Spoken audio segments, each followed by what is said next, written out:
El Evangelio según Juan, capítulo 4. Jesús sabía que los fariseos se habían enterado de que él bautizaba y hacía más discípulos que Juan, aunque no era Jesús mismo quien los bautizaba, sino sus discípulos. Así que se fue de Judea y volvió a Galilea. En el camino tenía que pasar por Samaria. Entonces llegó a una aldea samaritana llamada Sicar, cerca del campo que Jacob le dio a su hijo José. Allí estaba el pozo de Jacob, y Jesús, cansado por la larga caminata, se sentó junto al pozo cerca del mediodía. Poco después llegó una mujer samaritana a sacar agua, y Jesús le dijo: «Por favor, dame un poco de agua para beber». Él estaba solo en ese momento porque sus discípulos habían ido a la aldea a comprar algo para comer. La mujer se sorprendió, ya que los judíos rechazan todo trato con los samaritanos. Entonces le dijo a Jesús: «Usted es judío y yo soy una mujer samaritana. ¿Por qué me pide agua para beber?» Si tan solo supieras el regalo que Dios tiene para ti y con quién estás hablando, tú me pedirías a mí y yo te daría agua viva. Pero Señor, usted no tiene ni una soga ni un balde y este pozo es muy profundo. ¿De dónde va a sacar esa agua viva? Además, ¿se cree usted superior a nuestro antepasado Jacob, quien nos dio este pozo? ¿Cómo puede usted ofrecer mejor agua que la que disfrutaron él, sus hijos y sus animales? Cualquiera que beba de esta agua pronto volverá a tener sed. Pero todos los que beban del agua que yo doy no tendrán sed jamás. Esa agua se convierte en un manantial que brota con frescura dentro de ellos y les da vida eterna. Por favor, Señor, deme de esa agua. Así nunca más volveré a tener sed y no tendré que venir aquí a sacar agua. Ve y trae a tu esposo. No tengo esposo.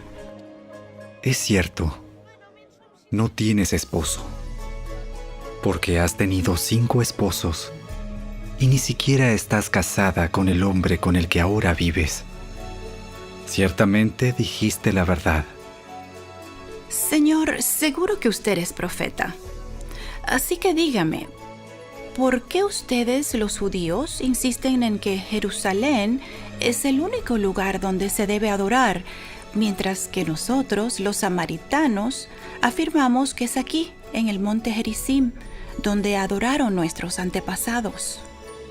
Créeme, querida mujer, que se acerca el tiempo en que no tendrá importancia si se adora al Padre en este monte o en Jerusalén. Ustedes, los samaritanos, saben muy poco acerca de aquel a quien adoran, mientras que nosotros, los judíos, conocemos bien a quien adoramos, porque la salvación viene por medio de los judíos. Pero se acerca el tiempo, de hecho ya ha llegado, cuando los verdaderos adoradores adorarán al Padre en espíritu y en verdad. El Padre busca personas que lo adoren de esa manera, pues Dios es espíritu. Por eso todos los que lo adoran deben hacerlo en espíritu y en verdad. Sé que el Mesías está por venir, al que llaman Cristo. Cuando Él venga, nos explicará todas las cosas. Yo soy el Mesías. Justo en ese momento volvieron sus discípulos. Se sorprendieron al ver que Jesús hablaba con una mujer, pero ninguno se atrevió a preguntarle: ¿qué quieres de ella? ¿O por qué le hablas? La mujer dejó su cántaro junto al pozo y volvió corriendo a la aldea mientras le decía a todos: Vengan a ver a un hombre que me dijo todo lo que he hecho en mi vida. ¿No será este el Mesías? Así que la gente salió de la aldea para verlo. Mientras tanto, los discípulos le insistían a Jesús: Rabí, come algo. Yo tengo una clase de alimento que ustedes no conocen. ¿Le habrá traído alguien de comer mientras nosotros no estábamos?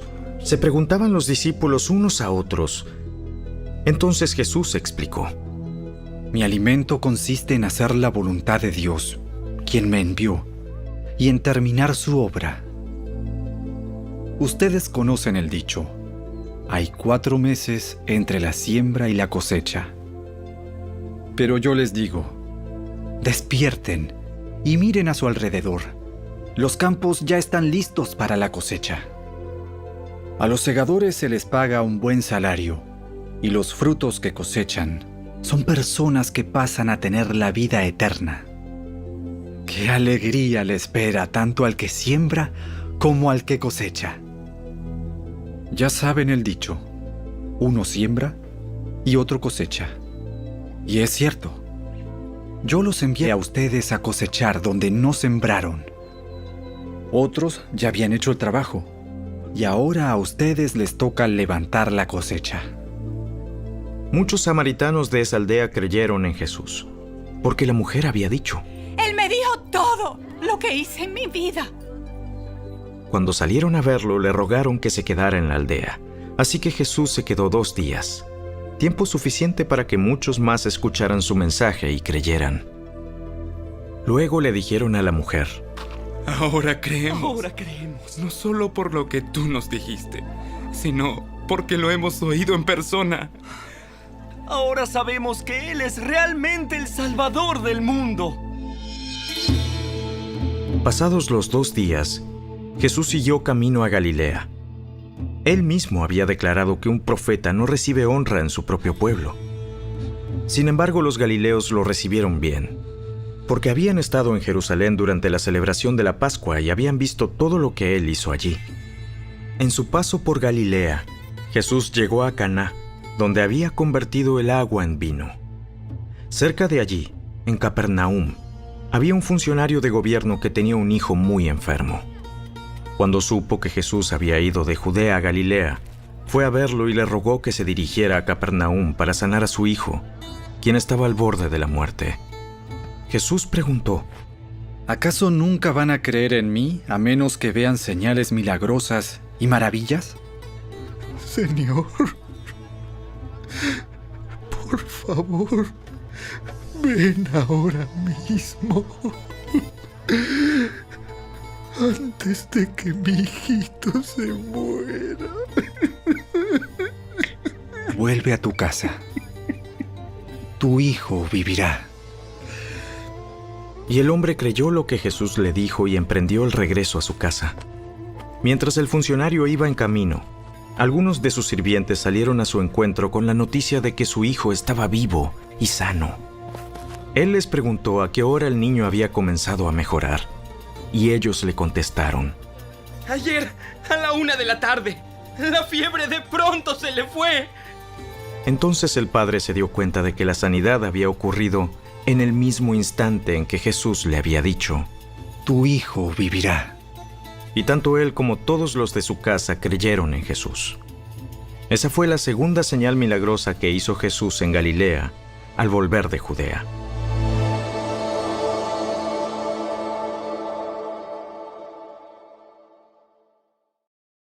El Evangelio según Juan, capítulo 5. Después Jesús regresó a Jerusalén para la celebración de uno de los días sagrados de los judíos. Dentro de la ciudad, cerca de la Puerta de las Ovejas, se encontraba el estanque de Betesda, que tenía 5 pórticos cubiertos. Una multitud de enfermos, ciegos, cojos, paralíticos, estaban tendidos en los pórticos. Uno de ellos era un hombre que hacía 38 años que estaba enfermo. Cuando Jesús lo vio y supo que hacía tanto que padecía la enfermedad, le preguntó: ¿Te gustaría recuperar la salud?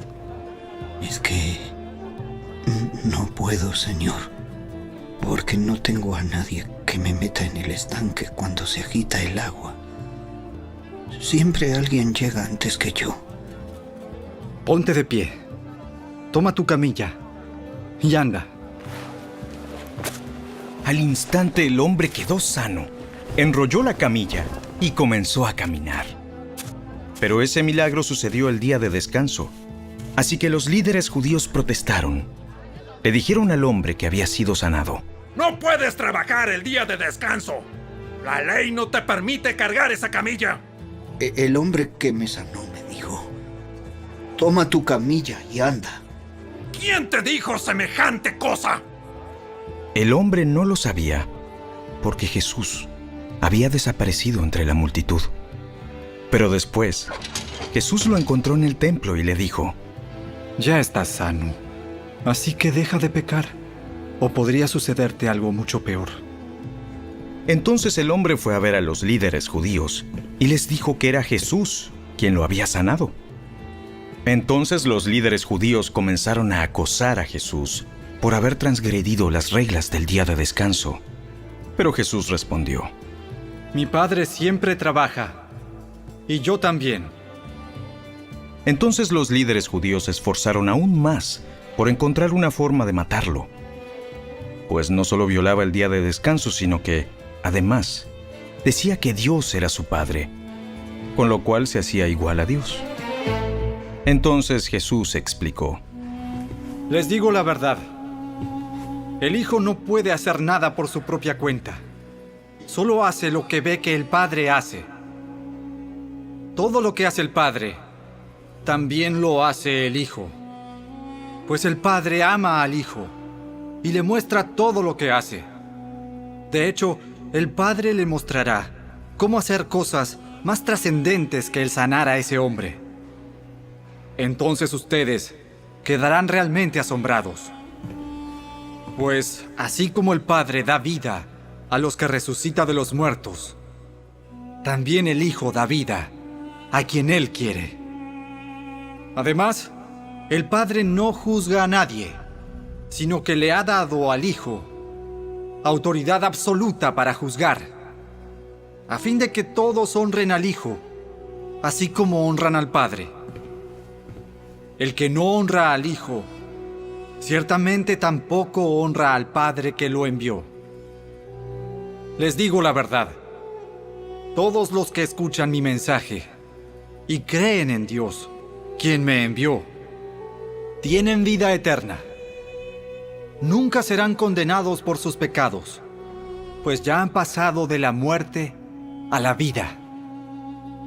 Y les aseguro que se acerca el tiempo, de hecho ya ha llegado, cuando los muertos oirán mi voz, la voz del Hijo de Dios, y los que escuchen vivirán.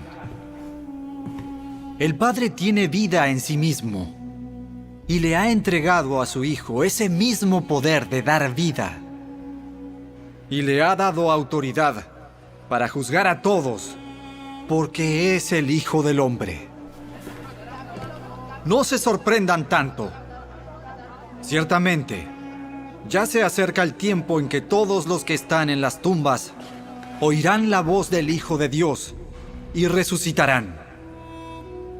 Los que hicieron el bien resucitarán para gozar de la vida eterna, y los que continuaron en su maldad resucitarán para sufrir el juicio.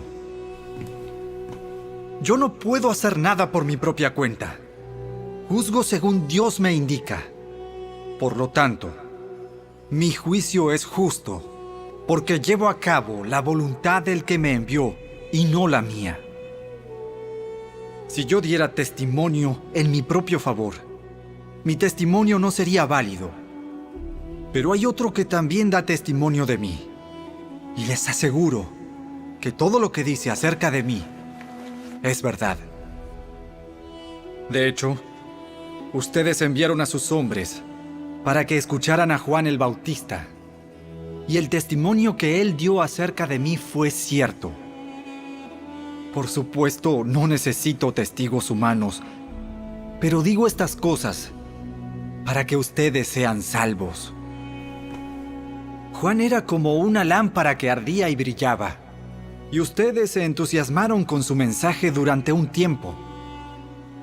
Pero yo tengo un testigo aún más importante que Juan: mis enseñanzas y mis milagros.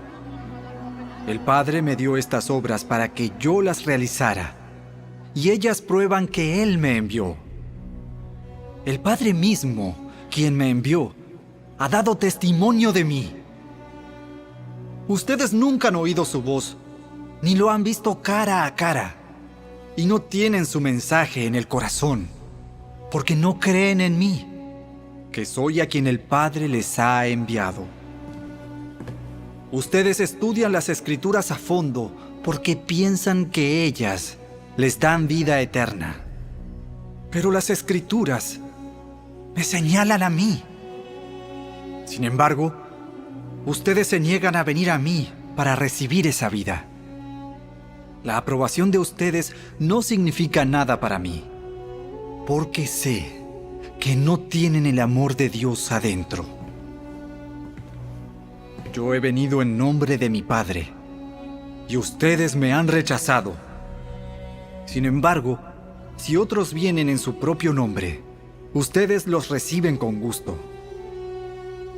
Con razón les cuesta creer, pues a ustedes les encanta honrarse unos a otros, pero no les importa la honra que proviene del único, que es Dios. Sin embargo, no soy yo quien los acusará ante el Padre. Moisés los acusará. Sí, Moisés, en quien ustedes han puesto su esperanza. Si en verdad le creyeran a Moisés, me creerían a mí, porque él escribió acerca de mí. Pero como no creen en lo que él escribió, ¿cómo creerán lo que yo digo?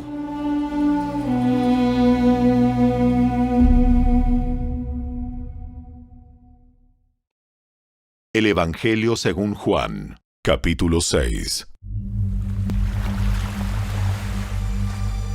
Después Jesús cruzó al otro lado del mar de Galilea, conocido también como el mar de Tiberias. Una gran multitud siempre lo seguía a todas partes, porque veía las señales milagrosas que hacía cuando sanaba a los enfermos. Entonces Jesús subió a una colina y se sentó allí rodeado de sus discípulos. Ya era casi el tiempo de la celebración de la Pascua judía. Enseguida Jesús vio que una gran multitud venía a su encuentro. Dirigiéndose a Felipe, le preguntó: ¿Dónde podemos comprar pan para alimentar a toda esta gente? Lo estaba poniendo a prueba, porque Jesús ya sabía lo que iba a hacer. Aunque trabajáramos meses enteros, no tendríamos el dinero suficiente para alimentar a toda esta gente. Entonces habló Andrés, el hermano de Simón Pedro. Aquí hay un muchachito que tiene 5 panes de cebada y 2 pescados. ¿Pero de qué sirven ante esta enorme multitud? Jesús dijo: díganles a todos que se sienten. Así que todos se sentaron sobre la hierba, en las laderas. Solo contando a los hombres sumaban alrededor de 5,000. Luego Jesús tomó los panes, dio gracias a Dios y los distribuyó entre la gente. Después hizo lo mismo con los pescados, y todos comieron cuanto quisieron. Una vez que quedaron satisfechos, Jesús les dijo a sus discípulos: ahora junten lo que sobró, para que no se desperdicie nada. Entonces ellos juntaron las sobras y llenaron 12 canastos con los restos que la multitud había dejado después de comer de los 5 panes de cebada. La gente, al ver la señal milagrosa que Jesús había hecho, exclamó: no hay duda de que es el profeta que esperábamos. Cuando Jesús vio que estaban dispuestos a hacerlo rey a la fuerza, se escabulló hacia las colinas él solo. Al atardecer, los discípulos de Jesús bajaron a la orilla del lago para esperarlo. Pero al ver que caía la noche y que Jesús aún no había vuelto, subieron a la barca y comenzaron a cruzar el lago rumbo a Capernaum. Poco después se levantó un viento fuerte sobre ellos y el mar se agitó mucho. Habían remado unos 5 o 6 kilómetros cuando de pronto vieron a Jesús caminando sobre el agua en dirección a la barca. Estaban aterrados, pero él exclamó: no tengan miedo, yo estoy aquí. Entonces lo recibieron con entusiasmo en la barca y enseguida llegaron a su destino. Al día siguiente, la multitud que se había quedado en la otra orilla del lago se dio cuenta de que los discípulos habían tomado la única barca y que Jesús no había ido con ellos. Varias barcas de Tiberias arribaron cerca del lugar donde el Señor había bendecido el pan y la gente había comido. Cuando la multitud vio que ni Jesús ni sus discípulos estaban allí, subieron a las barcas y cruzaron el lago hasta Capernaum para ir en busca de Jesús. Lo encontraron al otro lado del lago y le preguntaron: Rabí, ¿cuándo llegaste acá? Les digo la verdad. Ustedes quieren estar conmigo porque les di de comer, no porque hayan entendido las señales milagrosas. No se preocupen tanto por las cosas que se echan a perder, tal como la comida. Pongan su energía en buscar la vida eterna que puede darles el Hijo del Hombre, pues Dios Padre me ha dado su sello de aprobación. Nosotros también queremos realizar las obras de Dios. ¿Qué debemos hacer? La única obra que Dios quiere que hagan es que crean en quien Él ha enviado. Si quieres que creamos en ti, muéstranos una señal milagrosa. ¿Qué puedes hacer? Después de todo, nuestros antepasados comieron maná mientras andaban por el desierto.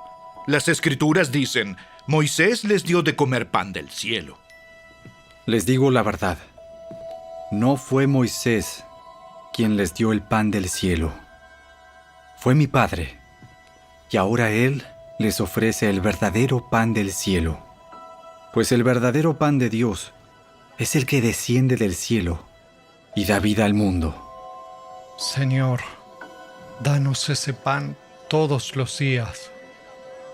Yo soy el pan de vida. El que viene a mí nunca volverá a tener hambre. El que cree en mí no tendrá sed jamás. Pero ustedes no han creído en mí, a pesar de que me han visto. Sin embargo, los que el Padre me ha dado vendrán a mí y jamás los rechazaré. Pues he descendido del cielo para hacer la voluntad de Dios, quien me envió, no para hacer mi propia voluntad. Y la voluntad de Dios es que yo no pierda ni a uno solo de todos los que Él me dio, sino que los resucite en el día final. Pues la voluntad de mi Padre es que todos los que vean a su Hijo y crean en Él tengan vida eterna, y yo los resucitaré en el día final. Entonces la gente comenzó a murmurar en desacuerdo, porque Él había dicho: Yo soy el pan que descendió del cielo. Ellos se decían: ¿Acaso no es este Jesús el hijo de José? Conocemos a su padre y a su madre. ¿Y ahora cómo puede decir: yo descendí del cielo? Dejen de quejarse por lo que dije, pues nadie puede venir a mí, a menos que me lo traiga el Padre que me envió, y yo lo resucitaré en el día final. Como dicen las Escrituras, a todos les enseñará Dios. Todos los que escuchan al Padre y aprenden de Él, vienen a mí. No es que alguien haya visto al Padre, solamente yo lo he visto, el que Dios envió. Les digo la verdad, todo el que cree tiene vida eterna. Sí, yo soy el pan de vida. Sus antepasados comieron maná en el desierto, pero todos murieron. Sin embargo, el que coma el pan del cielo nunca morirá. Yo soy el pan vivo que descendió del cielo. Todo el que coma de este pan vivirá para siempre. Y este pan que ofreceré para que el mundo viva es mi carne. Entonces la gente comenzó a discutir entre sí sobre lo que Él quería decir. ¿Cómo puede este hombre darnos de comer su carne? Se preguntaban. Por eso Jesús volvió a decir: Les digo la verdad, a menos que coman la carne del Hijo del Hombre y beban su sangre, no podrán tener vida eterna en ustedes. Pero todo el que coma mi carne y beba mi sangre, tendrá vida eterna, y yo lo resucitaré en el día final. Pues mi carne es verdadera comida, y mi sangre es verdadera bebida. Todo el que come mi carne y bebe mi sangre permanece en mí y yo en él. Yo vivo gracias al Padre viviente que me envió. De igual manera, todo el que se alimente de mí vivirá gracias a mí. Yo soy el pan verdadero que descendió del cielo. El que coma de este pan no morirá, como les pasó a sus antepasados, a pesar de haber comido el maná, sino que vivirá para siempre. Jesús dijo esas cosas mientras enseñaba en la sinagoga de Capernaum. Muchos de sus discípulos decían: Esto es muy difícil de entender. ¿Cómo puede alguien aceptarlo? Jesús estaba consciente de que sus discípulos se quejaban, así que les dijo: ¿Acaso esto los ofende? ¿Qué pensarán entonces si ven al Hijo del Hombre ascender al cielo otra vez? Solo el Espíritu da vida eterna. Los esfuerzos humanos no logran nada. Las palabras que yo les he hablado son espíritu y son vida. Pero algunos de ustedes no me creen. Pues Jesús sabía, desde un principio, quiénes eran los que no creían y también quién lo traicionaría. Entonces les dijo: Por eso dije que nadie puede venir a mí a menos que el Padre me lo entregue. A partir de ese momento, muchos de sus discípulos se apartaron de él y lo abandonaron. Entonces Jesús, mirando a los 12, les preguntó: ¿Ustedes también van a marcharse? Señor, ¿a quién iríamos? Tú tienes las palabras que dan vida eterna. Nosotros creemos y sabemos que tú eres el Santo de Dios. Yo los elegí a ustedes 12, pero hay uno de ustedes que es un diablo. Se refería a Judas, hijo de Simón Iscariote, uno de los 12, quien más tarde lo traicionaría.